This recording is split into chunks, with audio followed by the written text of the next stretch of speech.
Puis-je te faire une confession? Pas une confession de pasteur, pas une confession de messager, la confession d'un homme.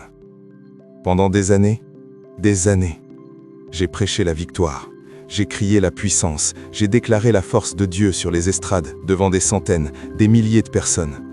J'ai mis le costume du soldat invincible, le sourire confiant, le regard déterminé. J'ai appris à maîtriser la posture. Et puis, il y avait le retour à la maison. La voiture. Le silence dans la voiture. Ce moment où le bruit de la foule s'estompe et où l'autre bruit commence. Le bruit de fond.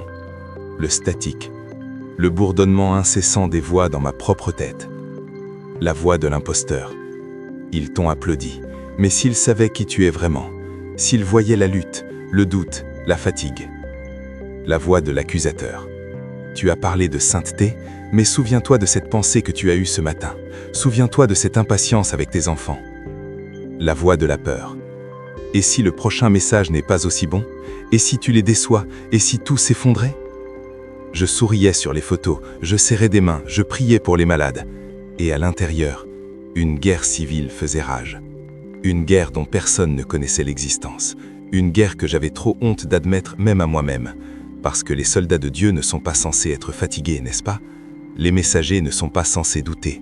Et je suis arrivé à un point de rupture. Un soir, seul dans mon bureau, après un service où la gloire était descendue, le silence était assourdissant. Et les voix étaient plus fortes que jamais. Et j'ai fait la prière la plus honnête de ma vie. Ce n'était pas une prière élégante, c'était un cri étouffé. J'ai posé ma tête sur mon bureau et j'ai dit « Dieu, j'arrête, j'abandonne, je ne peux plus. Je ne peux plus faire semblant, je ne sais pas comment gagner cette guerre. Je ne sais même pas comment me battre. Chaque jour, c'est la même bataille.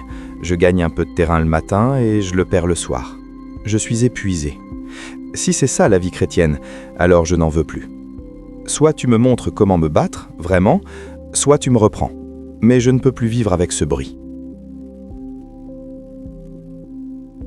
Cette prière, ce cri de reddition totale, a été le début de ma véritable formation.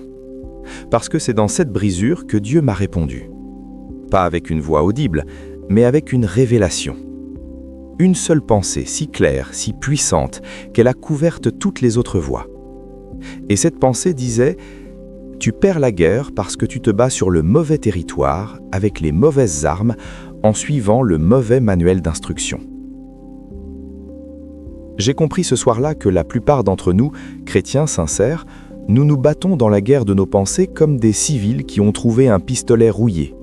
Nous tirons quelques coups de prière de temps en temps, nous lisons un verset comme un pansement, mais nous n'avons aucune stratégie, aucune discipline, aucune connaissance réelle de l'ennemi, de ses tactiques et surtout de l'arsenal incroyable que le ciel a mis à notre disposition.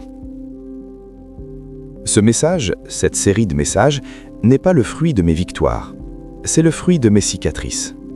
Ce n'est pas une théorie que j'ai lue dans un livre, c'est un manuel de combat que j'ai écrit avec mon propre sang, mes propres larmes, dans les tranchées de ma propre âme. Et si tu es encore en train d'écouter, si la confession de ce soldat épuisé résonne avec le silence de ta propre lutte, alors ce message n'est pas pour toi, il est à toi. Ceci n'est pas une prédication. C'est le briefing d'un vétéran à une nouvelle recrue. Et la première chose qu'une recrue doit savoir, c'est qui est son ennemi. Pas de manière vague, de manière précise, chirurgicale. Alors, installe-toi confortablement. Parce que nous allons entrer en territoire ennemi. Nous allons disséquer son playbook, sa stratégie. Et je te promets que quand nous aurons fini, tu ne seras plus jamais intimidé par ces murmures. Avant d'aller plus loin, je veux savoir qui est dans cette salle de briefing avec moi. Je veux que tu ailles dans les commentaires et que tu écrives simplement « Présent, soldat ». C'est ton engagement, c'est ta déclaration que tu es prêt pour l'entraînement. Pour vaincre un ennemi, il ne suffit pas de le haïr, il faut le comprendre. Il faut penser comme lui, anticiper ses mouvements, connaître ses habitudes. L'ennemi de vos âmes n'est pas un monstre stupide qui charge tête baissée. C'est un stratège, un manipulateur, un expert en psychologie humaine qui a des milliers d'années d'expérience. Il n'utilise pas une seule voie, il déploie des agents spécialisés, des unités d'élite de la guerre psychologique, chacune avec une mission et des tactiques spécifiques. Nous allons les exposer, un par un. Unité numéro 1. L'architecte du passé. Son autre nom, la voix de l'accusation et du regret. Sa mission, te convaincre que ton identité est définie par tes erreurs passées. Son but ultime est de te maintenir dans un état de honte si profond que tu te disqualifies toi-même de la grâce de Dieu.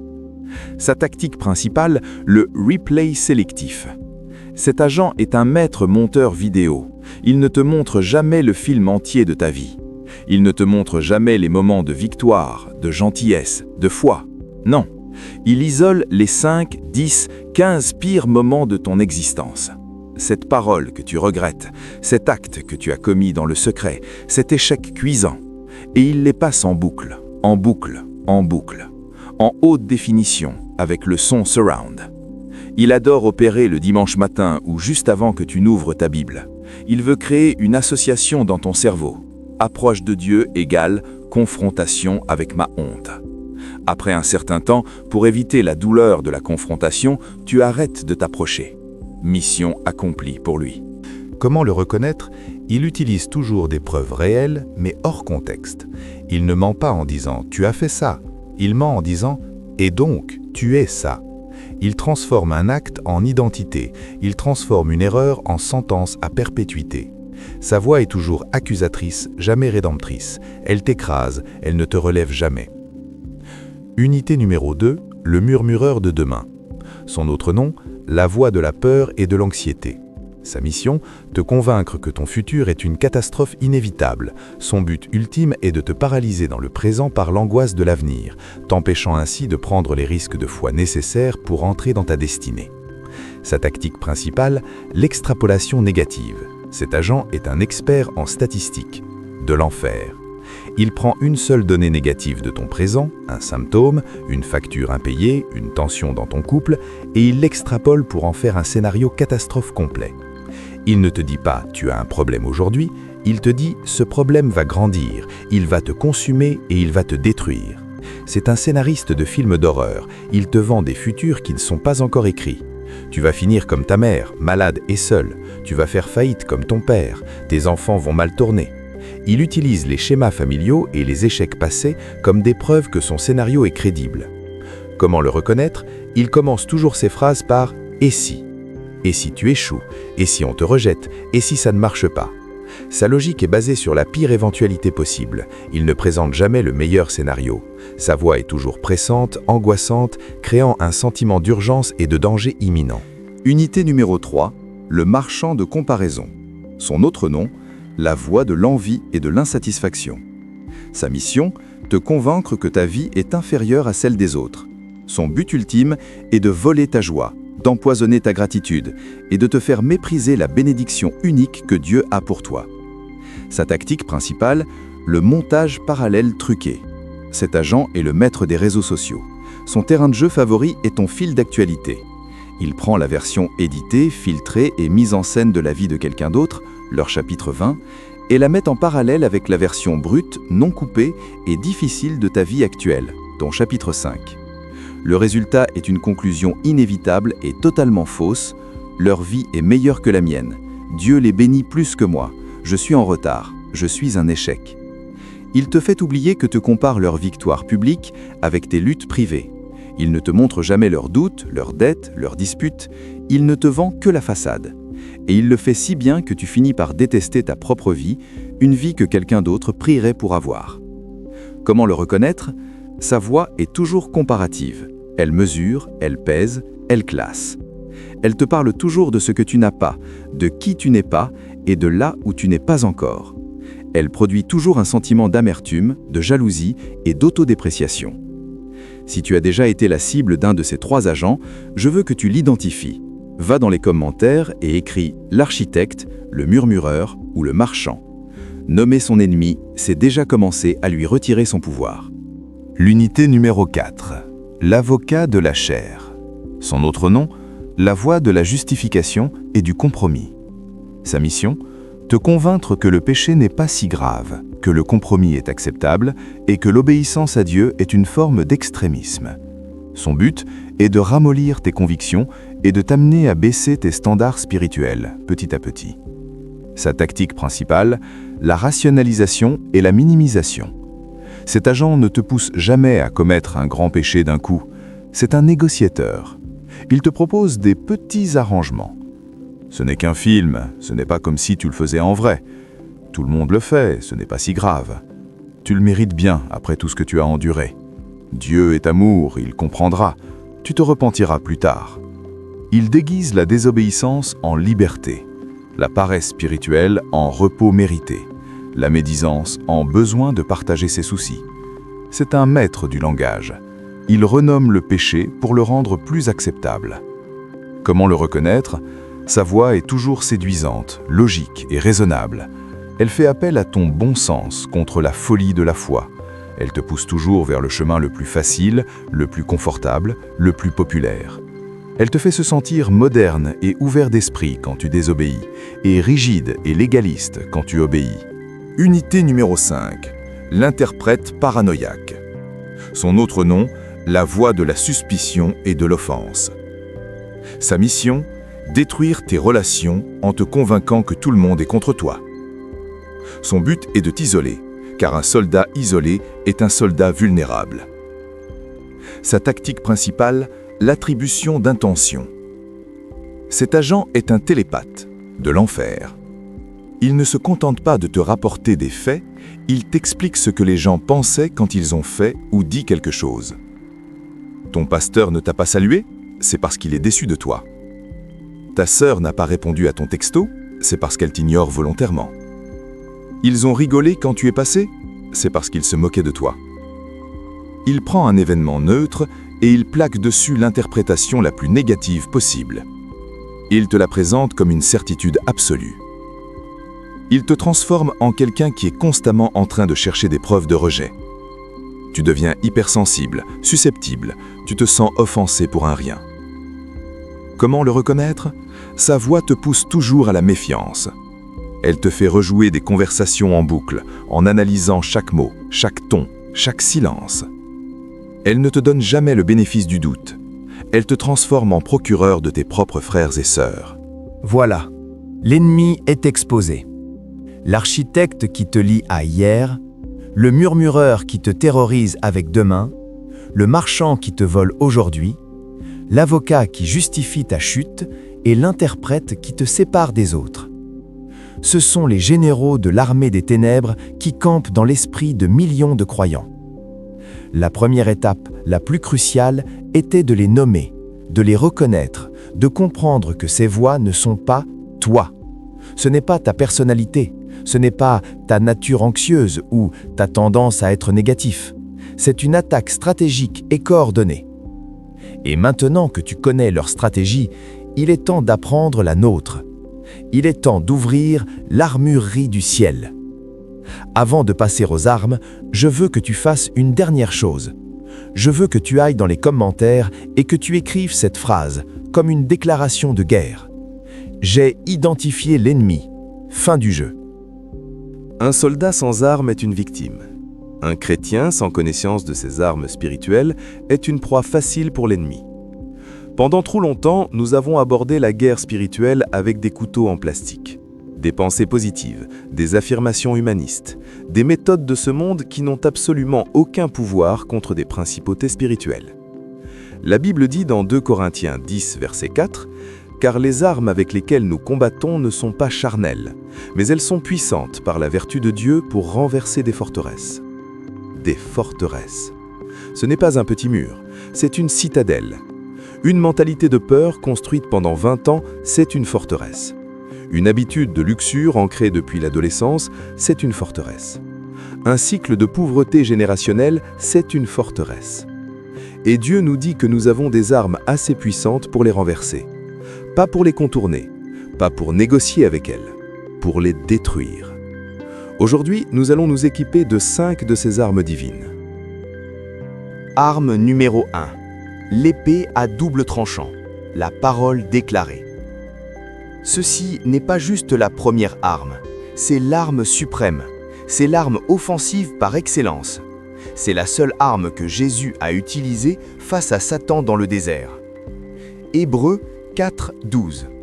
Car la parole de Dieu est vivante et efficace, plus tranchante qu'une épée quelconque à 2 tranchants, pénétrante jusqu'à séparer âme et esprit, jointure et moelle. Elle juge les sentiments et les pensées du cœur. Analyse cette phrase. Vivante. La Bible n'est pas un livre mort, c'est un organisme spirituel qui respire. La même puissance qui a dit que la lumière soit et la lumière fut est contenue dans ces pages. Efficace. Ce mot en grec est énergès. C'est de là que vient notre mot énergie. La parole de Dieu est remplie d'une énergie divine capable de produire des résultats. Plus tranchante qu'une épée à double tranchant. Une épée romaine coupait la chair. L'épée de l'esprit coupe ce qu'aucun scalpel ne peut atteindre. Elle sépare l'âme, tes émotions, ta volonté, ton intellect, de l'esprit, la partie de toi qui est connectée à Dieu. Elle est capable de faire la différence entre une émotion qui vient de ta fatigue, âme, et une attaque spirituelle qui vient de l'ennemi, esprit. Elle est capable de séparer la pensée de Dieu des raisonnements humains. Mais voici la clé que tant de chrétiens manquent. Une épée n'est dangereuse que lorsqu'elle est dégainée et maniée. La puissance de la parole n'est pas dans le fait de la lire passivement, elle est dans le fait de la déclarer activement. Quand Jésus a fait face à l'ennemi, il n'a pas dit « je pense que » ou « je sens que ».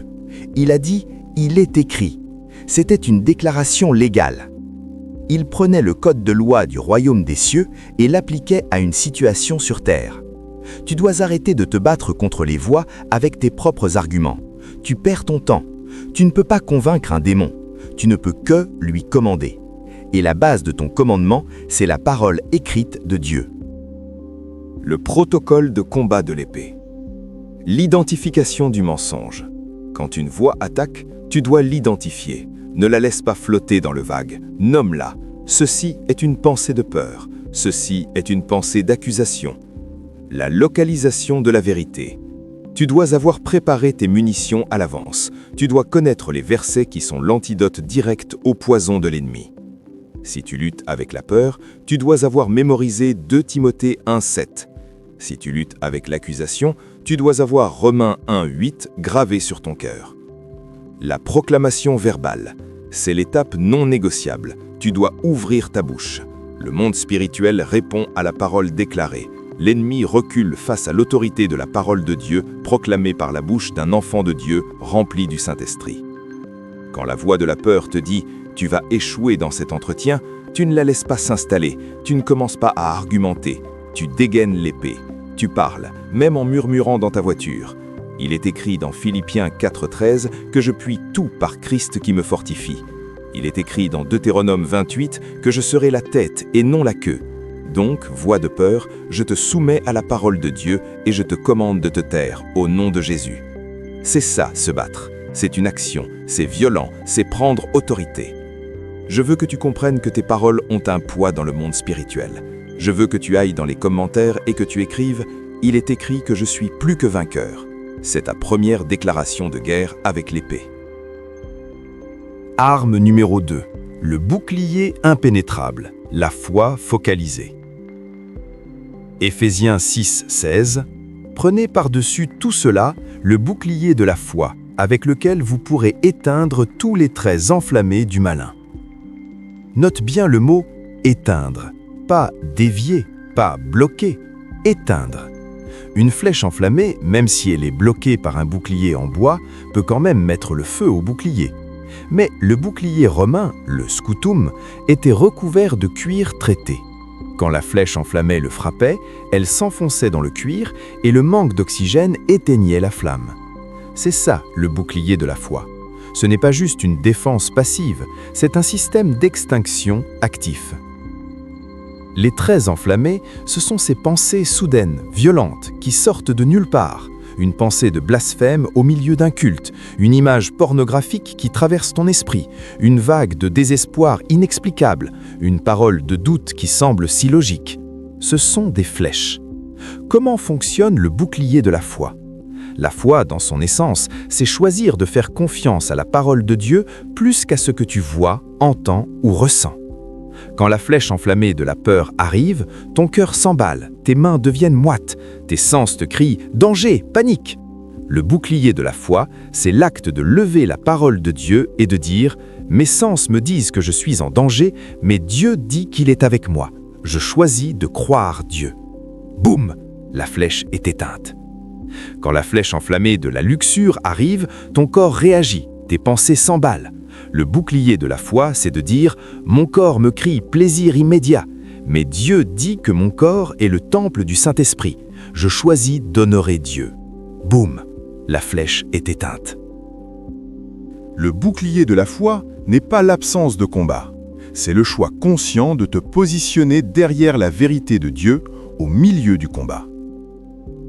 La discipline du bouclier. La garde de la frontière mentale. Ton esprit est un territoire. Tu en es le gardien. Tu as l'autorité de décider quelles pensées ont le droit d'entrer et de s'installer et lesquelles doivent être refusées à la frontière.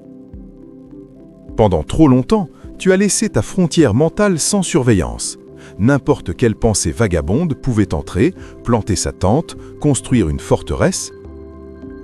À partir d'aujourd'hui, tu instaures un contrôle au faciès. Chaque pensée qui se présente doit montrer ses papiers. Pensée de critique envers mon frère. Quels sont tes papiers ?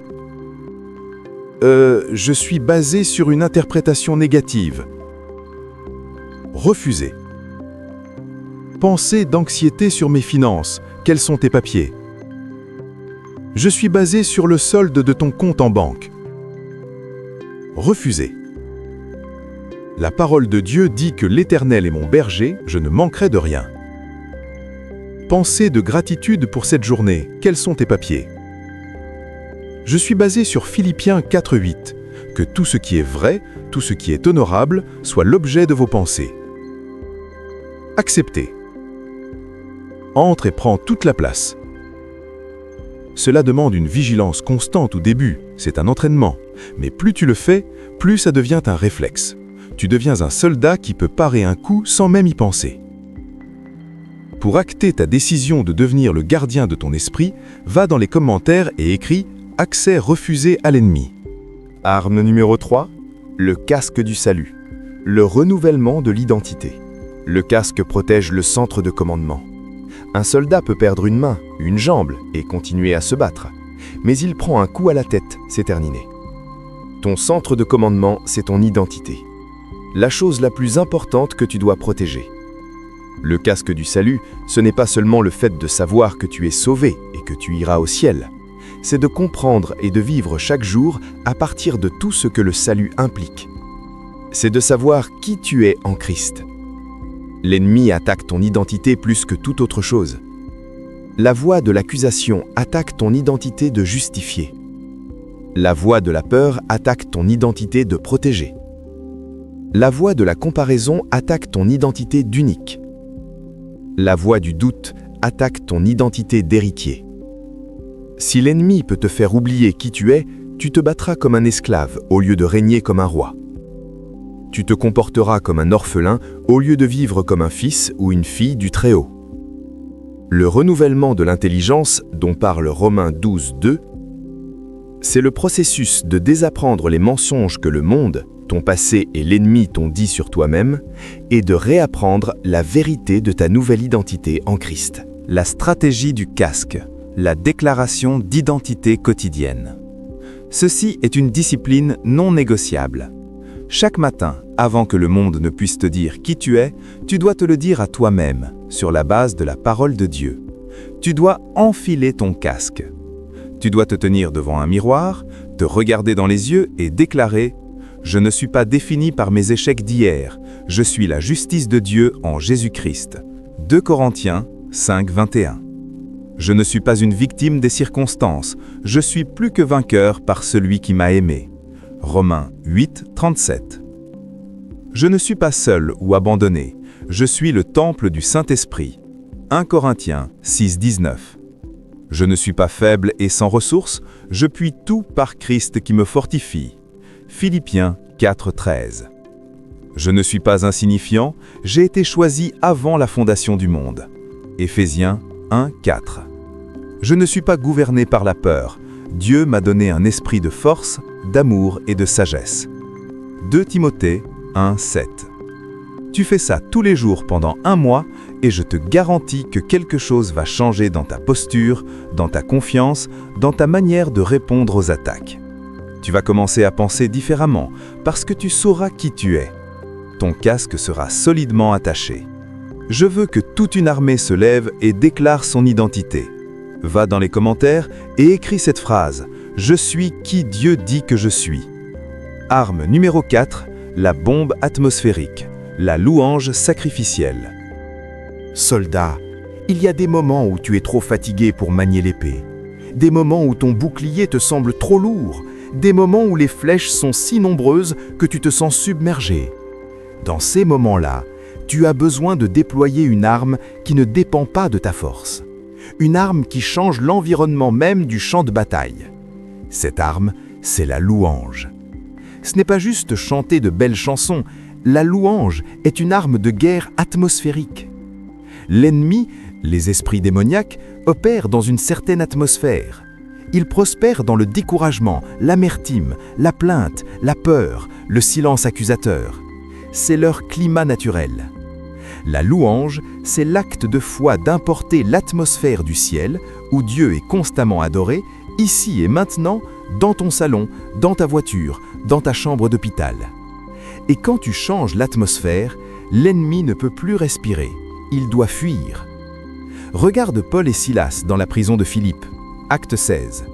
Ils avaient été battus, humiliés publiquement, jetés dans la cellule la plus profonde, les pieds pris dans des ceps.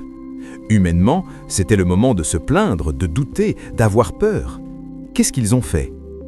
Vers le milieu de la nuit, Paul et Silas priaient et chantaient les louanges de Dieu, et les prisonniers les entendaient. Ils ont offert un sacrifice de louange. Ils ont loué Dieu non pas à cause de leur situation, mais malgré leur situation. Et qu'est-ce qui s'est passé? Tout à coup, il se fit un grand tremblement de terre, en sorte que les fondements de la prison furent ébranlés.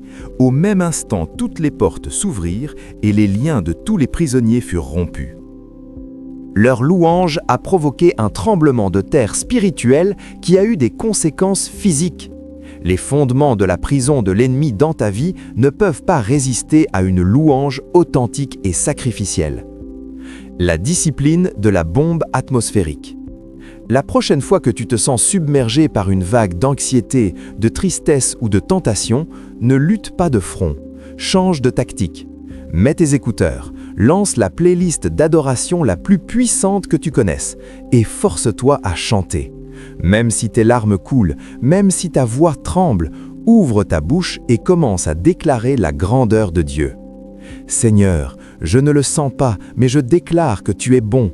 Seigneur, ma situation est un chaos, mais je déclare que tu es souverain. Seigneur, j'ai peur, mais je déclare que tu es mon refuge. Après quelques minutes, quelque chose va se passer. Ton focus va changer, l'atmosphère va changer. La présence de Dieu va devenir plus tangible que la présence de ton problème.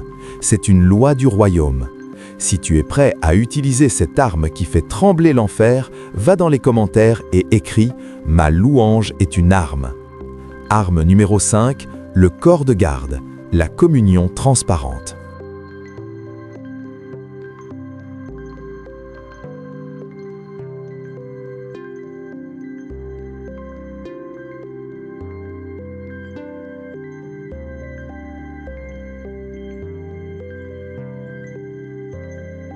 Soldat, écoute-moi attentivement. C'est peut-être l'instruction la plus difficile à suivre, mais elle est vitale. Tu ne peux pas gagner cette guerre seul. La stratégie numéro 1 de l'ennemi, depuis le commencement, c'est l'isolement. Un lion ne s'attaque jamais au milieu du troupeau. Il cherche la brebis qui s'est éloignée, celle qui est blessée, celle qui est seule. La voix de la honte, de l'orgueil, de la peur te murmure constamment « Ne parle de ta lutte à personne, ils vont te juger. Tu es le seul à vivre ça, tu es anormal. Tu dois régler ça tout seul pour prouver que tu es un bon chrétien. C'est un piège mortel. Le secret est le terrain de jeu du diable. L'obscurité est son habitat naturel. Le péché et les pensées obsédantes grandissent et prennent de la force dans le silence de l'isolement. La Bible nous donne l'antidote dans Jacques 5,16. Confessez donc vos péchés les uns aux autres et priez les uns pour les autres afin que vous soyez guéris. Regarde cette équation divine. Confession plus prière mutuelle égale guérison. Il y a une puissance de guérison, de libération qui est relâchée quand tu oses briser le silence et exposer le mensonge de l'ennemi à la lumière de la communion fraternelle. Quand tu dis à un frère de confiance « Je lutte avec des pensées de luxure », tu viens de prendre l'arme secrète de l'ennemi, la honte, et de la détruire. Il a perdu son pouvoir les sur choisir? toi. Prie, La stratégie demande du corps à de Dieu. garde. Ce sont des Bâtir ton personnes mur qui ont de deux bouclier. qualités non Tu négociables. dois être Ils intentionnel. aiment Jésus plus Tu as que tout. besoin dans ta vie Et ils de savent 1, garder un 2, secret. peut-être 3 personnes. Une fois que pas tu les as plus. identifiés, Ce n'est pas pour prends Facebook. ton courage à c'est deux pour la mains tranchée. et initie le Des pacte. frères d'armes, Écoute, des sœurs de combat. Je me bats sérieusement dans mes pensées. J'ai besoin de renfort. Est-ce que tu acceptes d'être mon frère d'armes? Est-ce que je peux t'appeler quand l'attaque est trop forte, sans jugement, juste pour que tu pries pour moi, et je ferai la même chose pour toi? Mettez en place un protocole d'urgence. Un simple texto, code rouge. Pas besoin de détails, juste code rouge. Et l'autre sait qu'il doit s'arrêter et couvrir son frère en prière. Quand l'ennemi sait que dès qu'il te lance une flèche, une alarme va sonner et que 2 ou 3 autres soldats vont lever leur bouclier autour de toi, il va y réfléchir à 2 fois avant de t'attaquer. C'est ça l'Église. Ce n'est pas un bâtiment, c'est une armée, c'est un corps qui se protège mutuellement. Ceci est ton dernier engagement pour aujourd'hui. Si tu comprends que tu ne peux plus te battre seul, va dans les commentaires et écris un simple mais puissant « Amen », comme un signe que tu fais alliance avec tes frères et sœurs qui lisent ce message. Nous sommes une armée. Un civil espère la victoire. Un soldat planifie la victoire. L'espérance sans la discipline, c'est de l'utopie. La foi sans les œuvres, la Bible nous dit qu'elle est morte. Vous pouvez avoir les meilleures armes du monde, si vous ne vous entraînez jamais à les utiliser, elles ne vous serviront à rien le jour du combat. La plupart des chrétiens vivent leur vie spirituelle en mode réactif. Ils attendent que l'ennemi attaque, que la crise éclate, et c'est seulement là qu'ils essaient de prier, de lire leur Bible, de se souvenir des promesses. C'est comme essayer d'apprendre à se battre au milieu d'une embuscade. C'est un désastre. Un soldat d'élite ne s'entraîne pas seulement quand la guerre est déclarée, il s'entraîne chaque jour en temps de paix pour que le jour de la guerre, ses réflexes soient plus rapides que ceux de son ennemi. Nous allons mettre en place un plan d'entraînement quotidien, simple, pragmatique, mais radicalement transformateur. Je l'appelle la routine 5-5-5. 5 minutes le matin, 5 minutes à midi, 5 minutes le soir. 15 minutes par jour pour fortifier votre esprit. Personne ne me dit qu'il n'a pas 15 minutes. Ce n'est pas une question de temps, c'est une question de priorité. La discipline du matin. Le décret de l'aube. 5 minutes. Le principe. Prendre l'offensive. Ne jamais commencer une journée en défense. Avant que le monde, les réseaux sociaux, les emails, les problèmes ne puissent vous dire qui vous êtes et comment vous devez vous sentir, vous devez dire à votre journée qui vous êtes et sous quelle autorité elle se place. Votre téléphone portable ne doit pas être la première chose que vous touchez le matin.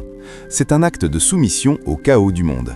Votre première action doit être un acte de soumission à votre commandant en chef. Le protocole pratique. Avant même de poser un pied par terre, ou juste après, trouvez un endroit où vous pouvez être debout.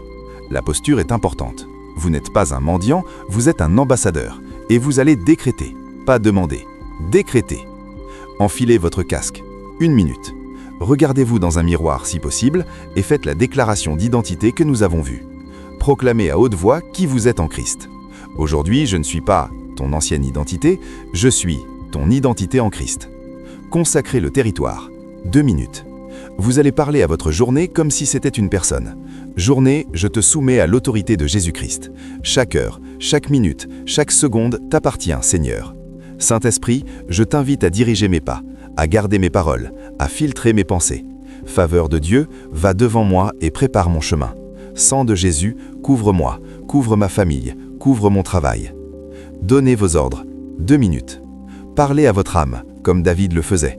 Mon âme bénit l'Éternel. Mon esprit ne te trouble pas, mets ton espérance en Dieu. Mon corps, tu es le temple du Saint-Esprit. Tu te soumets à la volonté de Dieu, pas au désir de la chair. Parlez à l'ennemi. Satan, je te le notifie. Toi et tes démons, vous n'avez aucune place, aucune autorité, aucune influence dans ma vie aujourd'hui. Chaque piège que tu as tendu est exposé et annulé au nom de Jésus. Vous faites ça pendant 5 minutes. Vous venez de définir l'atmosphère spirituelle de vos prochaines 24 heures. Vous avez pris l'offensive. Je veux que vous preniez cet engagement. Dans les commentaires, écrivez « Je prends l'offensive » chaque matin. La discipline de midi, le checkpoint stratégique. 5 minutes. Le principe, le réalignement. Au milieu de la journée, le combat a fait rage. Le stress du travail, les frustrations, les tentations, tout cela a pour but de vous désaligner de votre position du matin. Le checkpoint de midi est un acte intentionnel pour vous arrêter, respirer et vous réaligner sur votre centre de commandement. Le protocole pratique. Vous n'avez pas besoin d'un lieu spécial. Les toilettes de votre bureau, votre voiture sur le parking, un coin tranquille. C'est une opération secrète. Coupez le bruit. 1 minute. Mettez votre téléphone en mode avion, fermez les yeux, prenez 3 grandes respirations profondes, expulsez consciemment le stress et le bruit. Récitez votre munition. 2 minutes. Reprenez le verset que vous avez choisi comme épée du jour, récitez-le lentement, méditez dessus. Si la voix de la peur vous a attaqué le matin, récitez votre verset sur la paix. Rappelez à votre âme la vérité. Déployez la bombe atmosphérique. 2 minutes. Mettez vos écouteurs et lancez une chanson d'adoration. Pas une playlist, une chanson. Fermez les yeux et laissez la présence de Dieu laver le stress de la matinée. C'est une douche spirituelle. Vous sortez de ces 5 minutes rafraîchis, réalignés et prêts pour la deuxième moitié du combat. Cette discipline simple empêchera l'ennemi de prendre de l'élan. Vous brisez son rythme au milieu de la journée. Si vous comprenez l'importance de ne pas laisser l'ennemi gagner du terrain, écrivez dans les commentaires « Je tiendrai la ligne ». La discipline du soir, la garde de nuit. Le principe, sécuriser la forteresse pour la nuit. La nuit est un moment stratégique dans le monde spirituel. Votre esprit est plus vulnérable quand vous dormez. Ce que vous déposez dans votre esprit juste avant de vous endormir va mariner pendant des heures. C'est pourquoi l'ennemi adore attaquer par des cauchemars, de l'anxiété nocturne. Vous devez poster des gardes spirituels. Le protocole pratique. Votre téléphone doit être éteint et loin de votre lit au moins 30 minutes avant de dormir. Ne laissez pas un débat politique ou une vidéo stupide être la dernière chose qui entre dans votre esprit. Le débriefing de la gratitude. 2 minutes. Prenez un carnet ou parlez simplement à Dieu. Identifiez 3 choses spécifiques pour lesquelles vous êtes reconnaissant dans la journée qui vient de passer, même les plus petites. La gratitude est l'arme anti-amertume la plus puissante. Elle force votre cerveau à se concentrer sur la bénédiction et non sur le manque. Le lavage par le sang. 1 minute. Confessez rapidement les péchés ou les échecs de la journée. Ne les laissez pas pourrir pendant la nuit. Père, pardonne-moi pour mon impatience, pour cette parole, pour cette pensée. Je reçois ton pardon. Lave-moi par le sang de Jésus. C'est fait. Le dossier est clos. La consécration de la nuit. 2 minutes.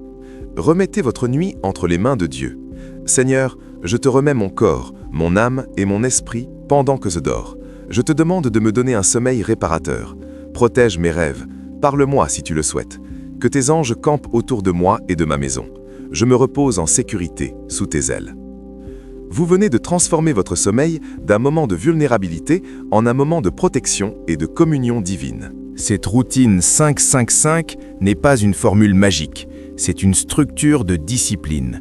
Et la discipline, c'est la charpente sur laquelle le Saint-Esprit peut construire une vie de victoire durable. Si vous êtes prêt à devenir un soldat discipliné, écrivez votre engagement final dans les commentaires. Discipline égale liberté. Partie 5. La mission au-delà de soi. Rejoindre l'armée. Soldat, tu as reçu ton briefing. Tu as été équipé de tes armes. Tu as reçu ton plan d'entraînement. Maintenant, la question la plus importante se pose. Vas-tu te battre seul ? La victoire que tu vas remporter dans tes propres pensées n'est pas juste pour toi. Chaque fois que tu renverses une forteresse dans ta propre vie, tu crées une brèche pour que quelqu'un d'autre soit libéré. Ta liberté inspire la liberté. Ton courage donne du courage. Cette chaîne, Biblematique, n'est pas juste une chaîne YouTube, C'est un avant-poste, c'est un camp d'entraînement, c'est une caserne pour l'armée de Dieu qui se lève en ces temps de la fin. Chaque message est une distribution de munitions, chaque prière est un soutien aérien. Mais une armée a besoin de soutien. Elle a besoin d'une chaîne logistique, elle a besoin de ressources pour continuer à avancer, à prendre du territoire. Et c'est là que tu entres en jeu. Non pas comme un spectateur, mais comme un partenaire, comme un allié stratégique dans cette mission. La Bible nous enseigne un principe puissant, celui de la semence. Chaque ressource que Dieu te donne, ton temps, tes talents, tes finances, est une semence. Tu peux la consommer pour toi-même ou tu peux la semer dans une bonne terre, dans un royaume qui a une vision. Et quand tu sèmes dans le royaume de Dieu, tu actives une loi de récolte surnaturelle, non seulement pour le ministère, mais pour ta propre vie. Si ces messages ont été une forteresse pour ton âme, une lumière dans tes ténèbres, si tu crois en cette mission de lever une armée de croyants aux pensées renouvelées et au cœur enflammé, alors je t'invite aujourd'hui à passer de spectateur à partenaire. Le lien pour soutenir cette chaîne, pour semer dans cette mission, est dans la description, juste en bio. C'est simple, c'est sécurisé. Peu importe où tu te trouves dans le monde, peu importe le pays, tu peux cliquer et planter ta semence directement depuis ton téléphone. Il n'y a pas de petits ou de grands dons, il n'y a que des semences de foi. Et chaque semence nous permet de forger une nouvelle arme, d'atteindre un soldat de plus, de libérer un captif de plus. Ce n'est pas une obligation, c'est une invitation à faire partie de quelque chose de plus grand que toi, à investir dans une œuvre qui a un impact éternel. Merci du fond du cœur à chaque soldat qui choisit de s'allier à nous.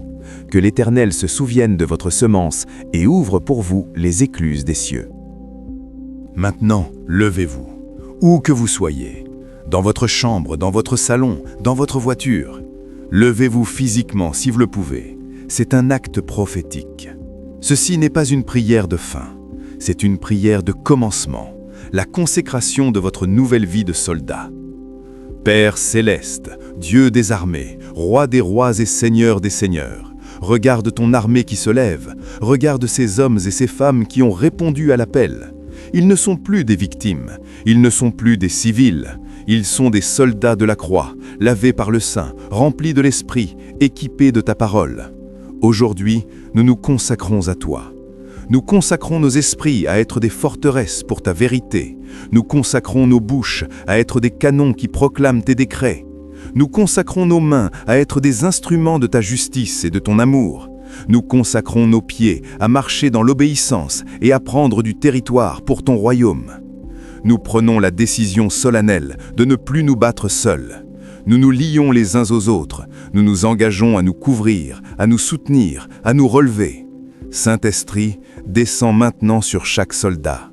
Remplis-les d'une nouvelle audace, d'une nouvelle discipline, d'un feu nouveau. Que la peur soit consumée, que le doute soit anéanti, que l'apathie soit détruite. À partir de ce jour, nous ne nous battrons plus pour la victoire. Nous nous battrons depuis la victoire qui a déjà été acquise par Christ à la croix. Le combat est peut-être quotidien, mais l'issue de la guerre est certaine.